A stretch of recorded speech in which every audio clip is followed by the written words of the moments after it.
Hello and welcome, I am Raziel and I am super excited. Look, honestly, this is a rarity for me. Like, I am so full of energy. You know where some people say, oh, I dial up my energy for my videos. Me personally, I have to dial it down, right? This isn't even me at max right now. This is me about halfway with my energy. So you can kind of see how much I actually kind of have to quiet myself down for a video and talk, because if I talk like this, I know I'm going to get on my own nerves, let alone anyone else's. I have ADHD, I'm having a good day, I'm making it everyone else's problem. So, Armoured Clash is out. Great times. It looks fantastic. The models look great. Everything about Armoured Clash just shows you how good War Cradle is as a games manufacturer, and they deserve so much. They do not get near enough credit. I love Mantic, don't get me wrong, but I still would say War Cradle's better, okay? Kings of War's great, Firefight's great, Drop Zone's great, I've got to play Halo yet. They're great games and they're great miniatures, but in my heart, War Cradle is number one. Right, just because I did something's better doesn't mean the other one's bad. Let's get that over with. So, second thing, I love it when a new game comes out, especially in the same setting, because my narrative campaign juices just get flowing. They just go through the roof, absolutely ecstatic, and I'm just writing campaigns, how to include all the games in a single campaign. Because if I'm going to play a game, I'm going to play models, I'm going to get as much fun as I can out of them. And this is what I do. I've done it for Conquest with First Blood and The Last Argument of Kings. I did it way back when for Inquisitor, I am old. 40k, Epic, I am very old. And Battlefleet Gothic. Seriously, pass me for painkillers. So, there we go. And these sort of campaigns really are cool because you're getting a real good story out of it, because there's so many different elements to your story. And I freaking love it. And with this, with Armoured Clash, with Mythos is a game I rarely mention, but I will be doing a video on them this week, also I'll be doing a review of Armoured Clash, their Battle for Singapore box, because oh my god, it's fantastic. And yeah, it will be unbiased because I'll be buying it myself. As always, all my reviews will be out of my pocket when it comes to the starter sets. My money, my mouth sort of thing. So, there. Then we have this, Dystopian Wars, which I love, fantastic game. I really need to get a Union fleet started because Union's coming this month. Not this month, in a couple of months, which I'm excited about. I love the Union.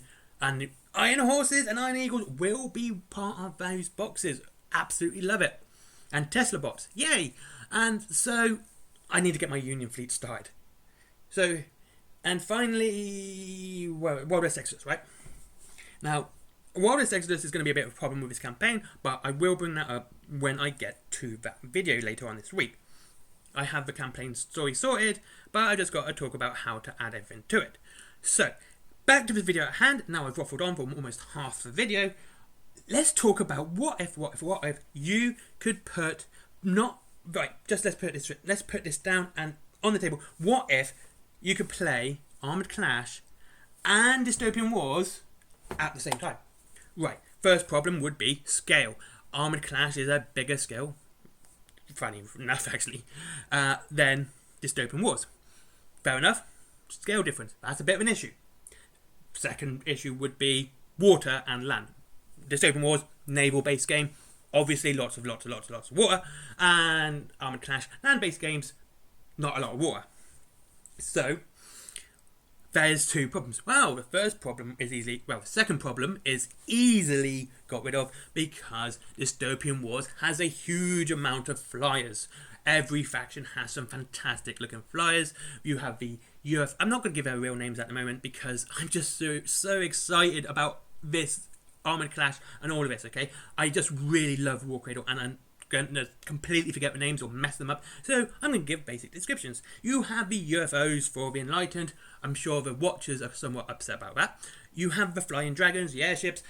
So many flyers for Dystopian Wars. So you would, in my opinion, half the battlefield, you could probably do it at the same time on the same battlefield, but I would say separate it anyway, just for ease sake, and have a grid reference of the Dystopian Wars half to correspond with the Armoured Clash half. Okay, that's the way I would do it personally, but you could do it together. But you got to remember you're playing 2 different games. It's kind of like 3D chess. That's basically the best description I can give this.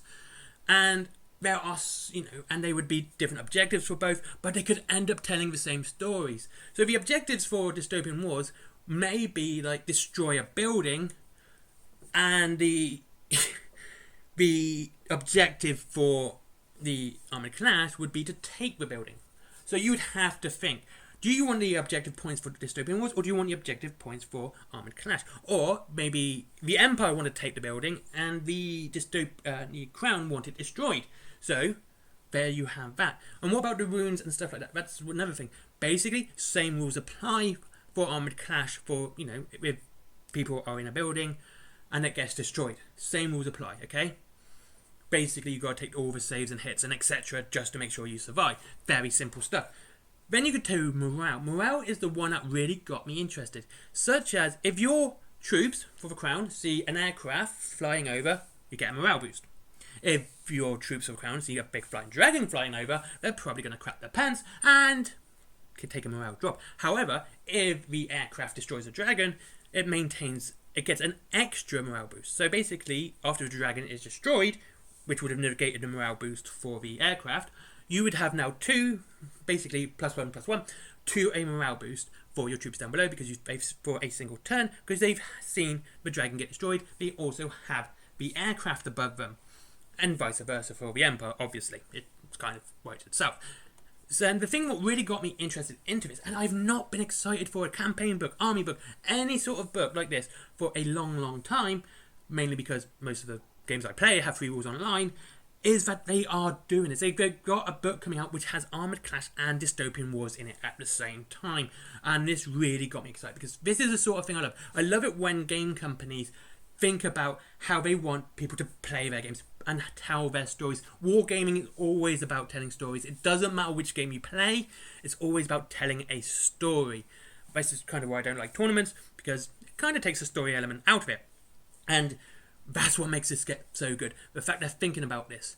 And I hope we see somehow the Lost World added into the campaign, because it's a good way to go.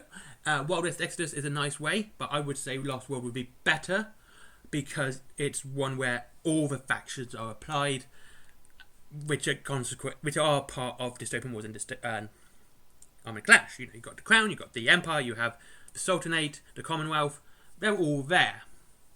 So, but you don't have the Watchers, the Hex, and the Warrior Nations. That it will be coming up in my campaign video on to how to add those into your campaign, which includes all the games. So, there you go. I am excited. This is a good idea, adding Dystopian Wars and Dystopian and Armoured Clash into the same game by splitting the table in 2 and just using flyers. I am so excited for this. I'm going to probably have this energy all week. So, yes, I'm going to get on my own nerves throughout the week, and probably going to get on your nerves too, because I'm just at a level of excitement which is unbelievable right now. Thank you very much for watching again. I hope you all have a lovely time. I really do. And I'll see you on the next one. If you want to get into Armoured Clash and Dystopian Age, please hit Whaling Games down below. There is free delivery after £20, which means you pretty much do not pay for delivery on anything that Warcradle make. You don't get a discount because Whaling Games make Warcradle. Okay? Same as Games Workshop, Mantic, Warlord Games. If you shop from their shops, you're not going to get a discount. The same thing applies. But you do not have to pay delivery on pretty much anything for Warcradle. It's really cool. I said pretty much. So if you see, I have to pay on this £19, like I said, pretty much, alright? Then you have Forbidden Planet. Forbidden Planet is a comic shop. It's a good comic shop. It's one I use personally. Well, I use Whaling Games all the time too. And yeah, anything you want for geeky wise there. You have my merchandise, t-shirts, stickers, cupcakes, all the other stuff that every other idiot does to make money. And there is my comics. If you want to see Little Red Riding Hood go absolutely ham on some cyborg Lovecraftian werewolves. I always don't know how to put that, but that's the best description I can put for the enemy. There's that one down below. It's called Little Red and Reziel Wolfsbane.